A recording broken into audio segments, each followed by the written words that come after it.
The radio is open to static and breath. Indigo 6 pulls in air like gravel, forces out words from a troops in contact call, and the line phrase. Multiple wounded reaches the net, then the transmission shears away.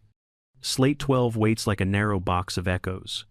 Wind knifes along the stone and throws back every sound.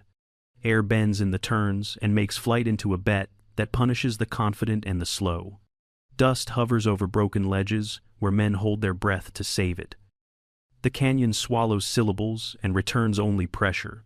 The cut signal leaves behind a silence that feels heavier than gunfire. Inside the command tent, light from screens washes a row of pinned maps. Staff Sergeant Jake Turner plays the fragment again and keeps his face plain while the headset crackles. Markers squeak as hands hover over a red ring on the grid. Colonel Daniel Rhodes studies the circle without blinking.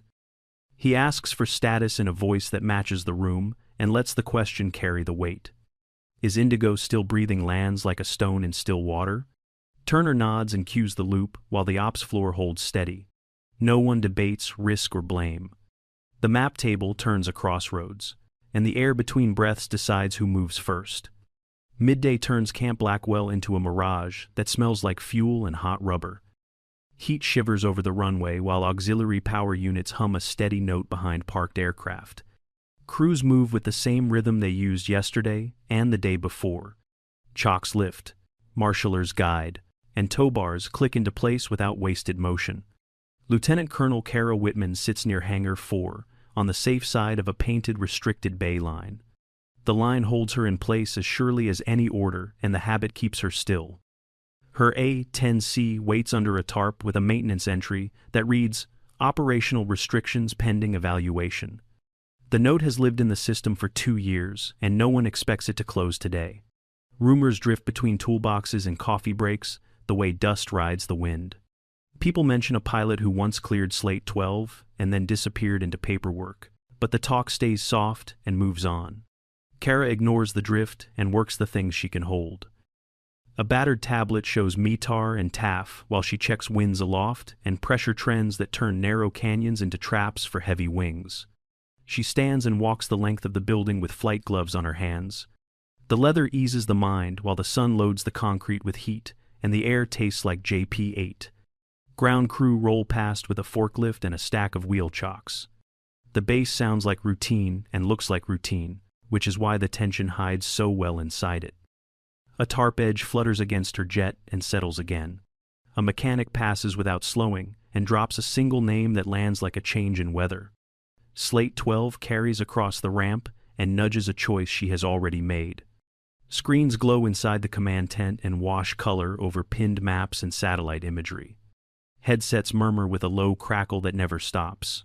Marker tips squeak across laminated plastic as hands hover and commit. Captain Maya Brooks confirms the grid for Slate 12 with a steady voice and a steady finger. First Lieutenant Ethan Cole redraws a clean red circle that tightens until no one can pretend the threat sits anywhere else. The lines look simple and carry a weight that is not.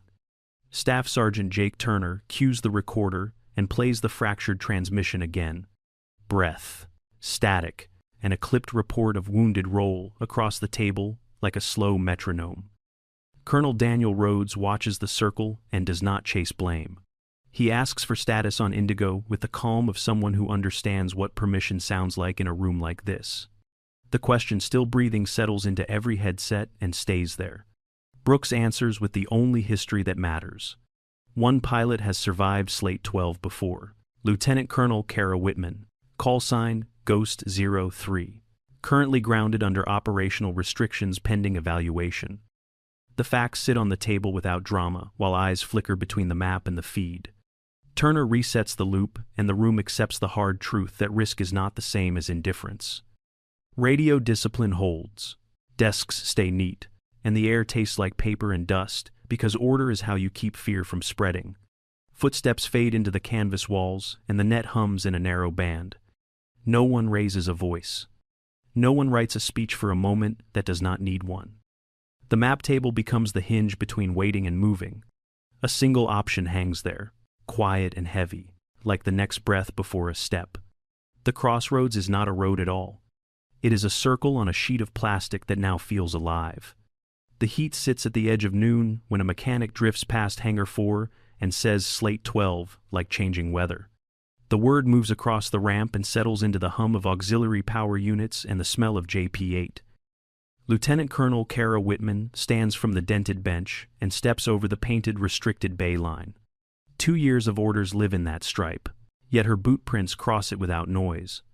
She walks straight to the A-10C and takes the tarp in both hands. Fabric slides and snaps as it comes free, leaving a scarred but serviceable airframe that still looks ready to work. Master Sergeant Rick Alvarez is already there with a rag over one shoulder.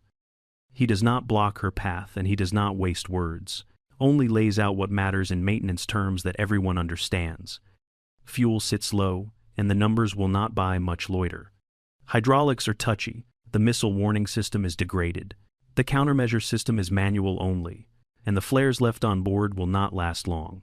Kara asks if the jet can fly and waits for the answer without blinking. Alvarez tells her it can take off, and that landing remains a problem they do not have to solve yet. Around them, tools pause in midair and forklifts slow without meaning to.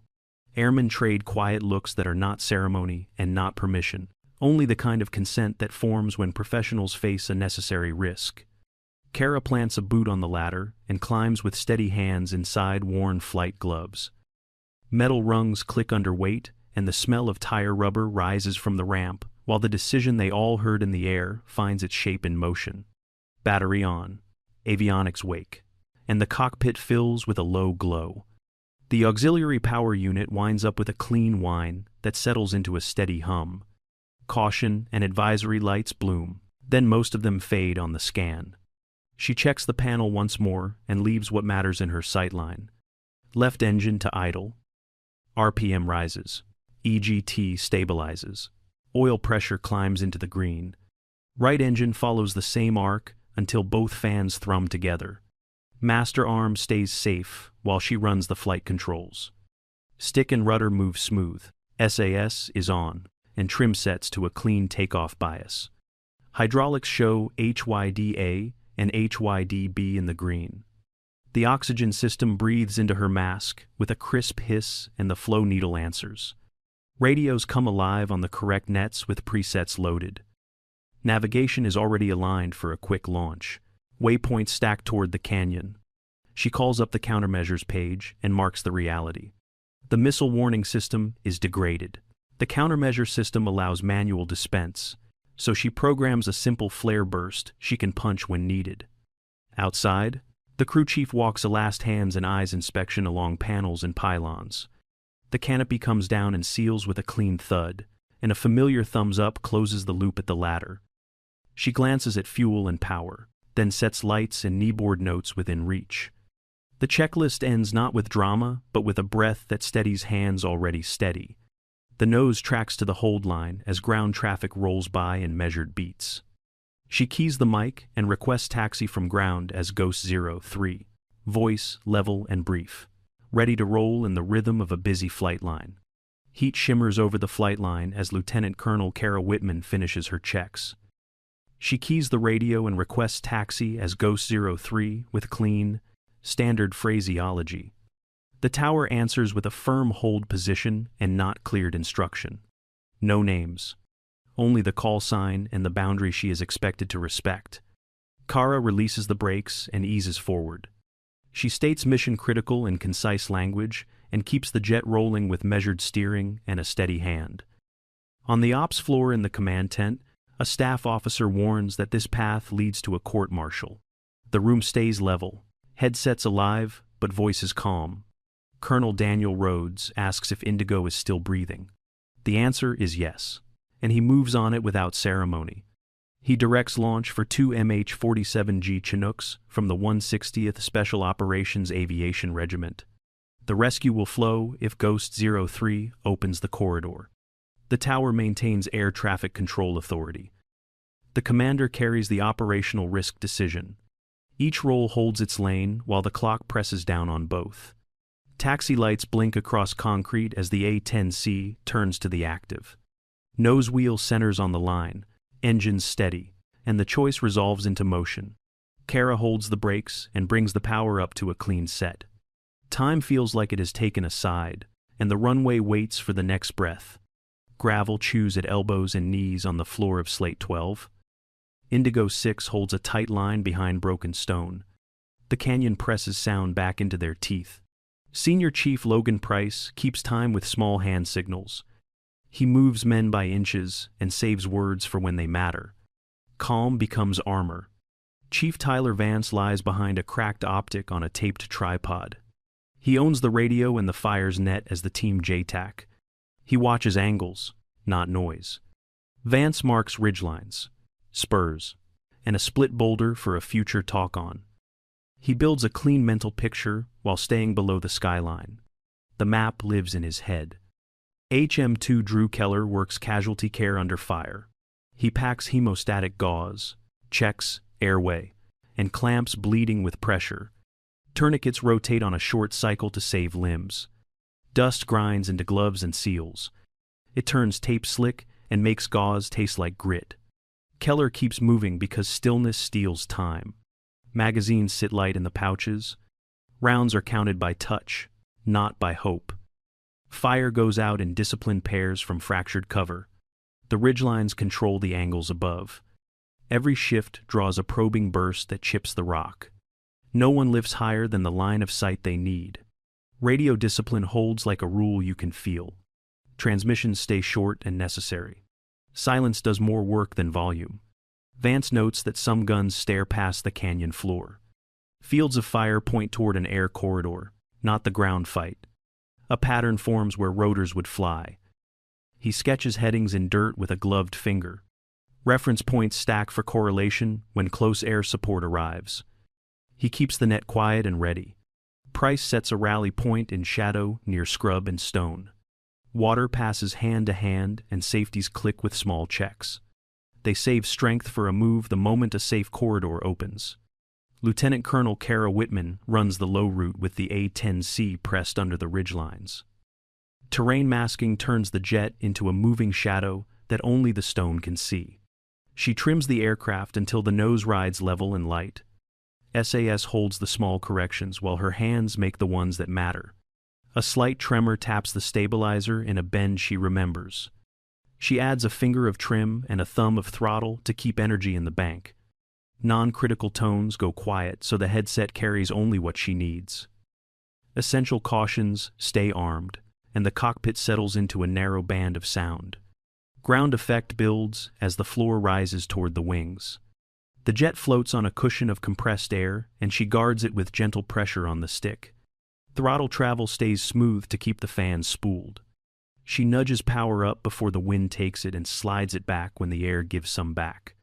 The controls talk through pressure, not words. A small push in the left grip, a breath on the right pedal, and the nose walks the center of the slot. Energy management replaces drama. She holds speed that lets the jet turn without taking more altitude than the canyon will give.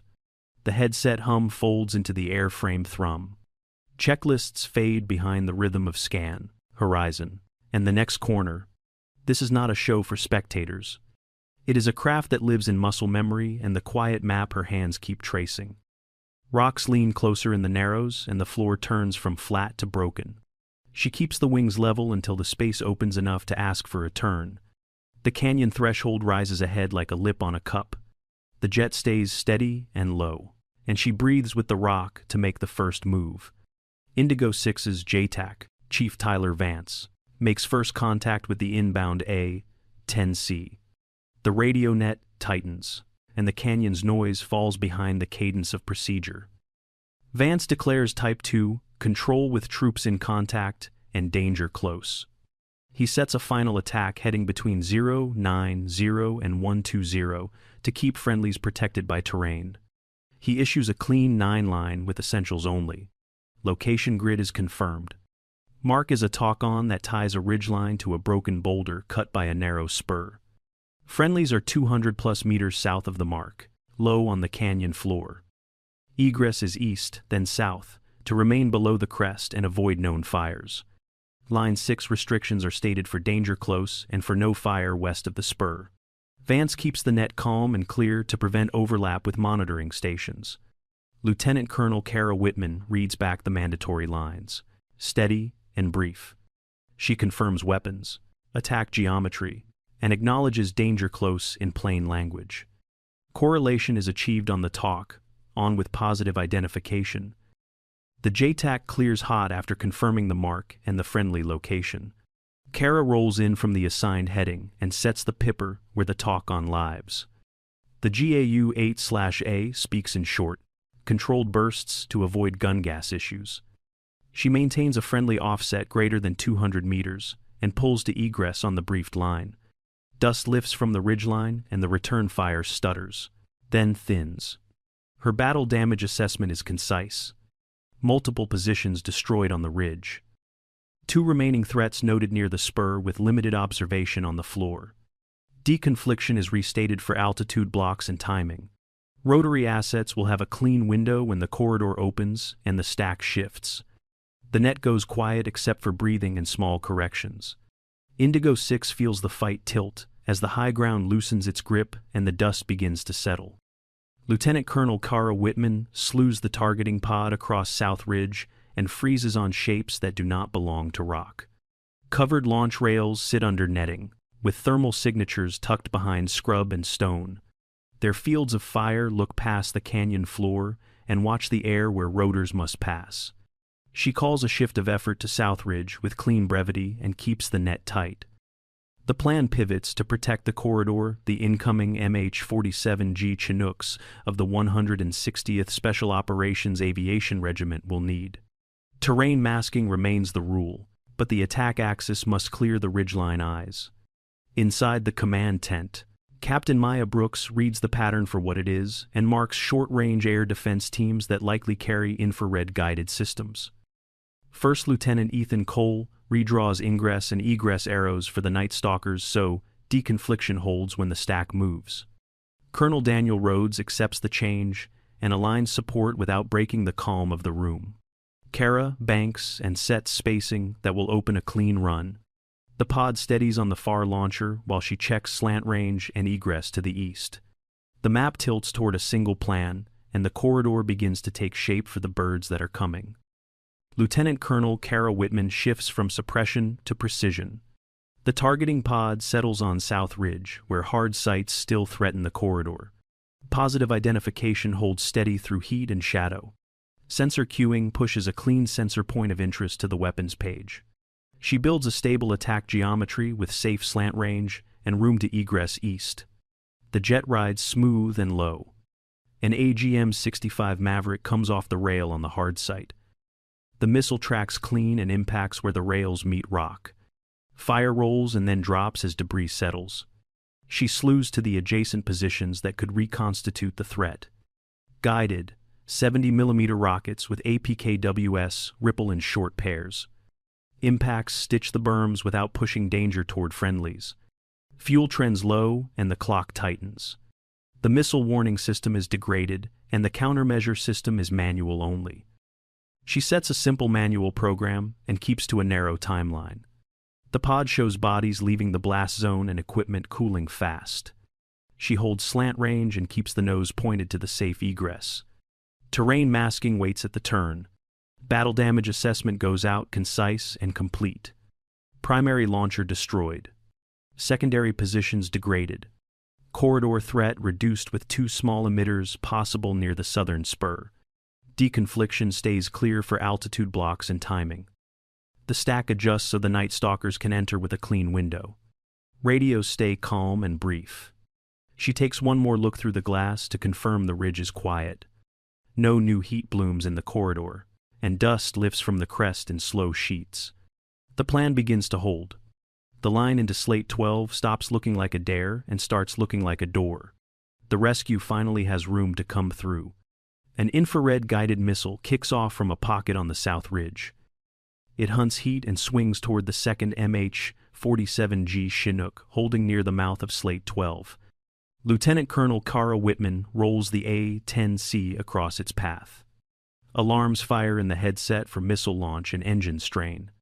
The missile warning system is degraded, and the countermeasure system is manual only. She selects a simple manual program and keeps the throttle where the fans stay responsive. The jet rides at canyon floor height with terrain masking. Ground effect builds and turns the air into a thin cushion. Small pressures on stick and rudder keep the nose settled in the slot. Wind slides across the ridgeline and pushes from the right.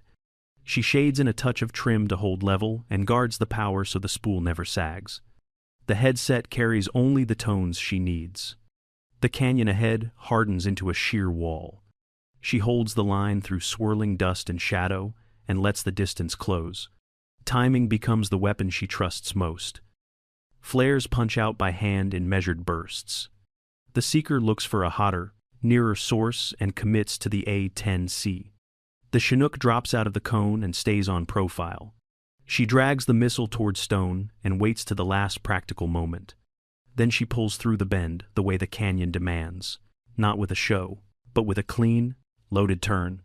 The warhead cannot match the change inside the rock face and detonates into stone. Blast slaps the airframe and rolls the jet a quarter turn. Smoke coughs from the left engine and the stabilizer vibrates. The A-10C answers the stick with heavy honesty and stays controllable. In the command tent, Colonel Daniel Rhodes urges a break-off, while the ops floor holds its discipline. Headsets crackle, and the map waits for a change that does not come. The room stays ready for either choice. Back in the cockpit, she steadies the wings and takes stock. Fuel trends low. CMS remains manual. She settles into a protective orbit and keeps terrain masking between threats and the helicopters that will come. Horizon levels and the sky opens just enough to matter. The jet carries fresh scars but holds the line. The rescue still has a path forward. Two MH-47G Chinooks nose into the mouth of Slate 12. Rotor wash lifts dust into a moving wall that eats the horizon. The canyon becomes a tunnel of sound. Indigo 6 moves as one toward the landing zone. Senior Chief Logan Price sets movement and security with small signals. The team wastes nothing and stays low. Chief Tyler Vance manages deconfliction as the Joint Terminal Attack Controller. He holds a clean stack and protects a timing block for rotary.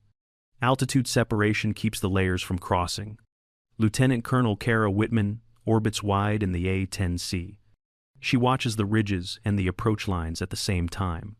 The corridor stays under her hand. Short-range fire tests the edge of the landing zone. Kara rolls and uses brief GAU 8/A bursts. Danger close limits are honored with a friendly offset greater than 200 meters. The first Chinook settles into the zone with a heavy step. HM2 Drew Keller sequences the wounded by urgency and lift. He calls head count and keeps lanes clear. Price controls the perimeter while rotors beat the air flat. Weapons stay on safe until the line turns. Then fire returns in short, disciplined cuts. Vance keeps the net clean. He calls ingress and egress for the helicopters and confirms the stack for fixed wing. Deconfliction holds while dust hides everyone from everyone else. The second Chinook drops in as the first lifts. Kara clips a last thread on the ridgeline and resets her orbit. She reports corridor status as green for exit. Load complete passes across the radios with simple words. Both Chinooks climb heavy along the cleared route and turn for egress. Ghost 03 makes one last pass to check the ridge. She remains on station until the aircraft clear the kill box. Fuel trends low, but the mission is intact. She takes the long route home with the valley finally quiet. The return leg runs quiet until the field rises in the canopy. Final is flown low and steady, with a touch of crosswind across the nose. Wheels strike hard and true, and a slight stabilizer offset shows in the roll. She holds aerodynamic braking with the nose high and the boards out. Engines spool uneven as the jet decelerates. Then the nose comes down, and centerline stays under the tires. Fire bottles and ground crew close in at a trot as the airframe settles. She clears the runway and stops on the ramp with the headset calm. Chocks in. Master arms safe. Speed brakes retracted. Oxygen off. Hydraulics checked. And a smoking engine watched while the crew chief scans panels by hand. A quiet black vehicle rolls to a halt near the wingtip. Two plainclothes professionals step out and guide her to a windowless room with no insignia. The list is brief and precise in its terms. Ignoring a no-fly directive, unauthorized aircraft use, restricted airspace penetration, and unapproved engagements. Outcomes follow in the same flat cadence. 6 lives extracted. 11 hostile positions neutralized. 2 MH-47G Chinooks preserved. A corridor opened under fire. A small black patch slides across the table and waits between elbows. Storm glass is stitched on it in tight letters. She answers with a single line about already living the worst day and this not being it. They let her go without noise. Back on the ramp, the heat smells like JP8 and metal, and tools rest where hands left them. The line crews keep working because that is how the day keeps its shape. High above, an A-10 makes a single arc and then fades into pale sky. The runway hush returns as if nothing changed. The job sits finished, and the name will not be written down.